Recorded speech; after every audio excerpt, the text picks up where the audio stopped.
بخیر همین ناو ما توجیکستان رفته بودیم به نام الله نمیمونن سطر کنی سطر تا بگی میگن نه من با همین تصمیم در کار بود رفتم به نام خدا سطر تا بگی میگن میگوی که اوخی سطر من با مثال خیلی دکمین با همین قواف چی داخل دارم میگه که در ایدورو در کامیرای با من گشتم گفتم در ایدوروی شما کامیرای الله ای همه گفتم بزرگای گفتم این کامیرای شما چی نیستن ای درونی همون جای دکمین ها گرفتن ای در بیرون کن تو سطر تا نگیری ندارم میگن چی همین مردکوی کلونی میخیزن ای توجیکستان با فکرم که هم وقت چون سطر کنی نمینن مداروشو گفت دیگه پوشو نمینن بعد دروغ میخیزن پشتی وطن میگیرن میلاد میگیرن این همی اون روز بچه خلام گرفتن در همو دوشنبه گرفتن ریش پیش چه گرفتن یک سوتکم قلتش کردن که برای چی؟ برای که تی یک گپی قبری زده ما اگر یک گپ زنیم ما سنی وطن بریم تلفنای ما را میگیرن نه تمه کوان یا لایک اگر در یک مسلمان ما مونده باشیم در یک سوره او را میگیرن تلفن تا میگیرن خود تا میبرن یک سوتکا رس منن هم قلت میمینن که در توقت میمینن در دمدونی اوزن توق میمینن باور منی که چیو همون مرده خیساز هم جا گپی دروغ زیساز من از زور اومد از بخت و قسم زنه کن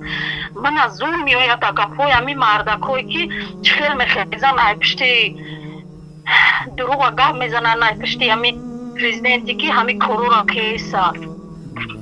زنه که ما دور مویا ایزانه میکشن مردکو میخیزن دروغ همین اون مردکو خیلی گپ میزنن اکا یکم تا همون نه مداراشو نه گفتی که اپا خواراشو به نام الله اما سطر نمینن همین دشنبه همین گفتی که اپا که رسو بعدم به نام خدا سایلی چند بعد اون را نمیفوره که مهو سطر کنی میگن کسی سطر میدوزه سرش بومینه باور منی میگن چه ده سرد میدوزیش بومینه سرد میگه ایزونا میکشن مرده کش هم هستن او با فکرم هم خیلی مرده که نوودن بود که با خیست ایزونا کشده پشتی وطن نگاه میلاد ای دسته همیتری خواه باور کنی و نکنی اکاکو غریب در بدر شدیم برای چی مرده ما ریش نموندن در توجیکستان خود ما سطر کنی نموندن گلا خون قطی گرفتم من گفتی که پو گرفتم یک وطن دیگه اومانده خودی رسیه رسم نکنی سطر ما ایسارم نمیگیرن راستی با دختر ما هم سطر قطی مکتب میروه نکی در توجیکستان خودمون نمیمونن مو این همی نه برای دکمه در کش توجیکستان رفتم این همی همگه که بگی حال این همی قانون حوزی براورده است بر پدرش نرد قدی قانونش کن می قانون رو براور بود پیش همیم رفتم ای تو نمیموندن سطر دختر اون مرده گای کجا بود برم دست گب زیست از ایزانا کشیده بر خدا که نمیتونم که چه خیلی قدی همو گب زن قهرم کرده باشه که همی یه دگه خشروب زنیم خیلی مرده کارم من هر وقتی که گپ زدن هر گفتی گپو که امی صدر حجاب من چند که گریستم چند شب چند روز هیچ که نمیخیزه اسلام گپ زنن که ملای افغان قن شو بزنن چهرن الله گفتی گپو ای قوت شو بودی که نخیزن گپ میزنن ملای ما را اگر یک تاش گپ زنن میبرن به خدا رس شو مینن هم مشد نمیمونن شو گپ زنی بعد دیگریش میخیزن با ایزان کشیده با پشتی میگیرن یا الله در نام جون یا الله باور برادر کن تزومه ما حق خواستم قدیر همو برادر تاجیک همون یک گپی شروع زنم که چی و گپی دروغ میزنی چی و گپی دروغ میزنن یا الوی توبه ما رفتیم همون تم کردم گرفتیم اومدیم این ابو بله خواهر گرامی وقتی برنامه تکمیل شده بود به او خاطر ما برآمدیم کاش که وقت می بود و شما اجازه میدادیم صحبت میکردیم به او برادر خواهی رقمی انسان ها زیاد هستن که نمیتونم که خیلی در همونجا میدروین من درمدم در جایش من بین امروت های افتم من نمیدونم در برنامه چه خیلی گمده که باشه که من در روش میتونمش که الله نمیترسی او با فکری من که او همون قدمی بود که اینم نه زنش سطر میکرد نه مادرش نه کسی دیگرش او همون میگم که توجیکستانی ما همش سطر نمینم بخدا هستن که ای ارسو بدن انا وکن نمیخوان که ما سطر کنه میگن سرا تو بومینه توجیکم بانوم توجیکم میگم او مسلمونه نکی نیستن همتا این میگم کنی نمیدن یامو نشید از همه یه شید یامو یکنی مفشید من برای قواز رفتم پیش انمی قانون شو براوردن اوج ایرپورت انمی аэропорти Душанбе гамм доданд. Рустум кардан ки ту сатр дорӣ. با او رفتم برای دکمیتو با داو قرغان میگه که ساتر تبگی نجا کامیرا هست گفتم شما ساتر ما بگیرم گفتم خیلی قانون الله های گفتم میگه که شما همی ساتر منه چی میبینی خطوه میگه سروتو بومینن میگه رنگ جوگیوی میگه چون چید میگم با خدا نکی کو همو مرده کبنه بود الله نمیترسه گفتی گفت که شرم نمینه ای روزی قیامت خستت میگه که تاجیکستانی ما هیچی نیست تاجیکستانی ما همه آرامی ای سر قوری همو من نمیدونستم که گفت خشروش بزنم همو مرده کدمی انشالله اگر شما خواسته باشین گپا شما رو ما میرسانیم اگر اجازه باشه انشالله مشکل نیست یا بخدا اول من میدرم تماشا مینم کو میبرویم لای آغون گاه میزنن چی مرده کن چی خدا میگون که انشاءالله با امر خدا نمیمونن که این قانونا که بشوه گفتی گپا که ما ای دسته انمی غلطیش و بخدا قسم ای دست شده است که ما دخدی رستیاییم برای که نمیمونن دام تاجیکستان مردک وابشه ریش نمیمونن اومده است اینجا ریش مونده است این همی حوازی با چه کرده است همی تاجیکستان گفته است با ایزا نمیکشن چیو میگونه با میگه که کتمه که ریش میگذاره انا اینه مویله و میگیره باید مویله و دبخانت بدرویه پیغمبر خدا میگه مویله تو کایل تکنه یا میگن که مویله تو نگیری سلافی میشه میبرن رستد مینن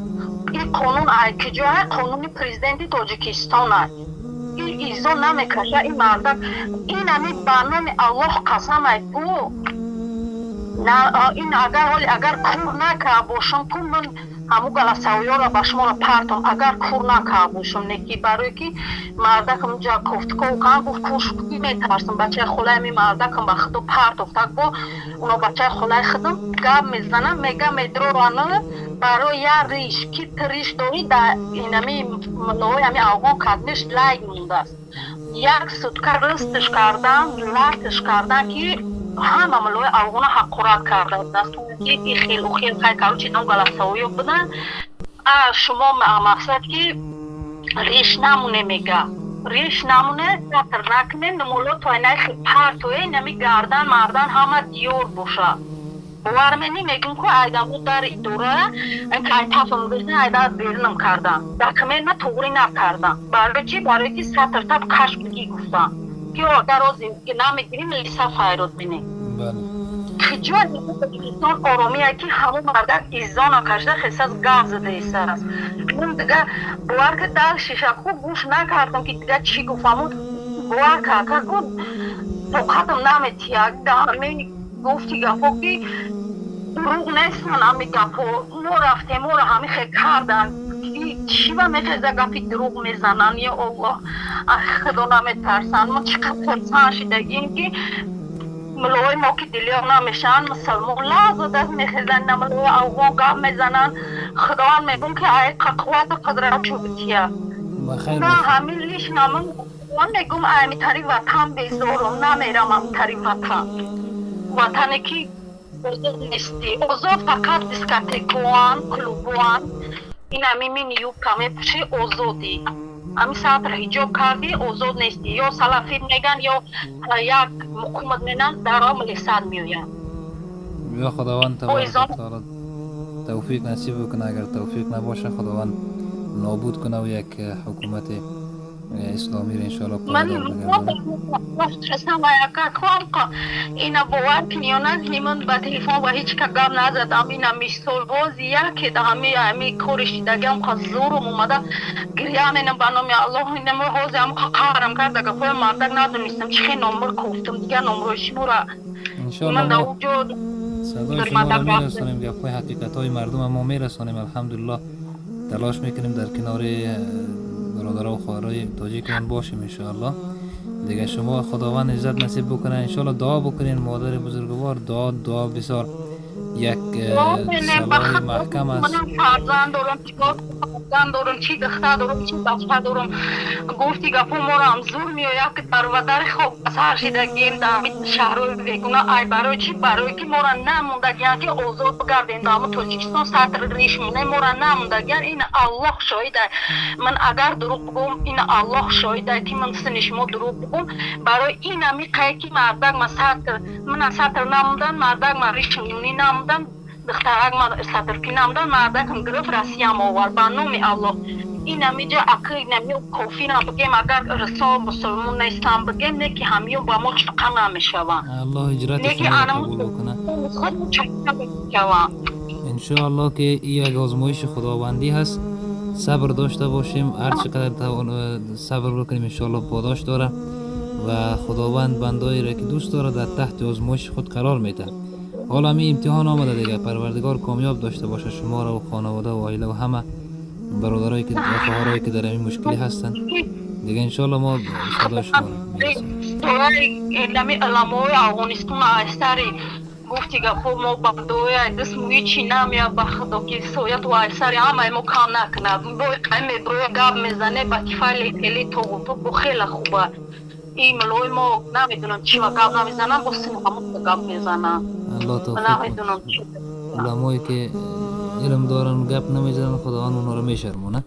یا خداوند توفیق نصیب بکنه بخیر باشین خواهر گرامی تشکر از زنگتان انشالله که ما در خدمتتون بخیر باشین برادر عزیز که بس خانم گوش دادی باور چند زورم اومد من خیلی اشید که علم داشتم باور کمی غمم داده بودم برای سطر حجابم خیلی زورم اومده با این قانون برمد یا باور میتا بگم که علم داشتم ها دیگه که گفای او برادر تاجیکا فهمیدم نتونستم خدمت قفیده چی و گفی دروغ میزنی گفتم ندونستم چه نامرده گفتم ما هم گفتیم به برادر که آفتاب با دو انگشت پنهان کرده نمی شود آن چی که معلوم هست هیچ کسی نمیتونه پنهانش کند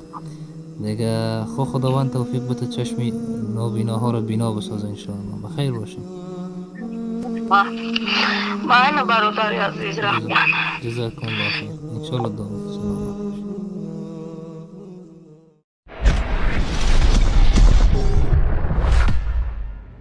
محمد افتخار آفرینش جهان معرفت دریای بینش